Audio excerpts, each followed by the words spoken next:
नमस्कार, आप देख रहे हैं एक न्यूज़ 24 और मैं हूं नेहा मिश्रा। आपको बता दें, नीतीश कुमार का दिल्ली दौरा राजनीतिक और प्रशासनिक दृष्टिकोण से अहम घटना। बिहार के मुख्यमंत्री नीतीश कुमार का आगामी दिल्ली दौरा केवल एक सामान्य राजनीतिक यात्रा नहीं है, बल्कि यह बिहार की आगामी विधानसभा चुनाव और 2025 के पुष्टि भूमि में एक महत्वपूर्ण राजनीतिक घटनाक्रम के रूप में देखा जा रहा है। अब बात करें, इस दौरे के दौरान नीतीश कुमार 2 दिन शनिवार और रविवार दिल्ली में रहेंगे, जहां वे केंद्र सरकार द्वारा आयोजित 2 महत्वपूर्ण बैठकों में भाग लेंगे। इस दौरे की अहमियत इसलिए भी बढ़ जाती है क्योंकि राष्ट्रीय जनतांत्रिक गठबंधन एनडीए ने आगामी चुनाव के लिए नीतीश कुमार को मुख्यमंत्री पद का चेहरा घोषित किया है।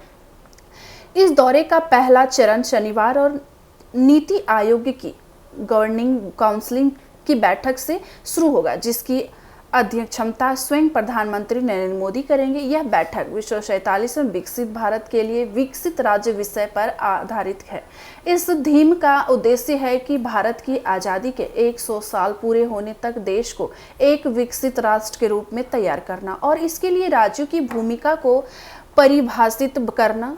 इस बैठक से सभी राज्यों और केंद्र शासित प्रदेशों के मुख्यमंत्रियों को आमंत्रित किया गया है। इस बैठक में सभी राज्यों और केंद्र शासित प्रदेशों के मुख्यमंत्रियों को आमंत्रित किया गया है। नीति आयोग की बैठक में चर्चा के प्रमुख विषय में शिक्षा, स्वास्थ्य, कृषि, बुनियादी ढांचा, नवाचार और जलवायु परिवर्तन जैसे मुद्दे शामिल हो सकते हैं। यह बैठक ऐसे समय में हो रही है जब केंद्र और राज्यों के बीच समन्वय की आवश्यकता पहले से कहीं अधिक महसूस की जा रही है। बिहार जैसे राज्य जहां विकास की गति अभी भी अपेक्षाकृत धीमी है, जहां इस बैठक के जरिए मुख्यमंत्री को केंद्र सरकार से विशेष सहयोग और योजनाओं की मांग करने का अवसर मिलेगा। यह बैठक ऐसे समय में हो रही है जब हाल ही में भारतीय सेना द्वारा एक बड़ा अभियान ऑपरेशन सिंदूर चलाया गया था।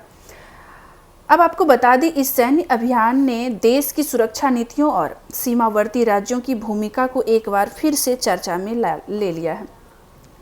चूंकि नीति आयोग की बैठक में राज्य के विकास के साथ साथ सुरक्षा और प्रशासनिक विषयों पर भी विचार होगा, इसलिए यह माना जा रहा है कि इस संदर्भ में भी प्रधानमंत्री मोदी और नीतीश कुमार के बीच अहम चर्चा हो सकती है। एनडीए मुख्यमंत्रियों की बैठक रविवार को प्रधानमंत्री नरेंद्र मोदी की अध्यक्षता में एनडीए शासित राज्यों के मुख्यमंत्रियों की एक और बैठक होगी। इस बैठक में बिहार के मुख्यमंत्री नीतीश कुमार के साथ साथ बिहार के दोनों उप मुख्यमंत्री सम्राट चौधरी और विजय कुमार सिन्हा भी शामिल होंगे। यह बैठक राजनीतिक दृष्टिकोण से विशेष रूप से महत्वपूर्ण है क्योंकि इसमें ऑपरेशन सिंदूर के बाद की राजनीतिक परिस्थितियों पर चर्चा की संभावना जताई जा रही है।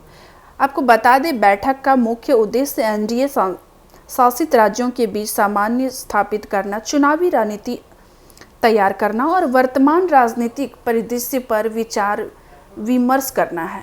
विशेषकर बिहार में जहां 2025 में विधानसभा चुनाव होने हैं, वहां नीतीश कुमार की भूमिका और रणनीति को लेकर यह बैठक मार्गदर्शक सिद्ध हो सकती है।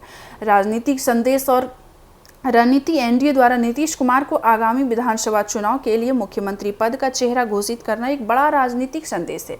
यह न केवल एनडीए में नीतीश की केंद्रीय भूमिका को दर्शाता है, बल्कि यह भी संकेत देता है कि भाजपा और जेडीयू के बीच गठबंधन इस बार ज्यादा स्थायी और रणनीतिक है। ऐसे में इस बैठक के जरिए नीतीश कुमार अपनी पार्टी की स्थिति को मजबूत करने और केंद्र सरकार से बिहार के लिए अधिक संसाधन तथा योजनाओं प्राप्त करने की दिशा में कार्य कर सकते हैं। वही आपको बता दें, नीतीश कुमार का यह 2 दिवसीय दिल्ली दौरा न केवल एक प्रशासनिक औपचारिकता है, बल्कि यह बिहार की राजनीति, नीति निर्माण और चुनावी रणनीति की दृष्टि से अत्यंत महत्वपूर्ण है। नीति आयोग की बैठक में भाग लेकर वे बिहार के विकास के लिए केंद्र से समर्थन मांग कर सकते हैं। वहीं एनडीए की बैठक में वे आने वाले चुनाव के लिए साझा रणनीति का हिस्सा बनेंगे। कुल मिलाकर यह दौरा बिहार की राजनीतिक दिशा और विकास यात्रा के लिए मील का पत्थर साबित हो सकता है। तो ऐसे अपडेट्स के लिए बने रहिए हमारे एक न्यूज़ 24 पर। दीजिएगा इजाज़त। धन्यवाद।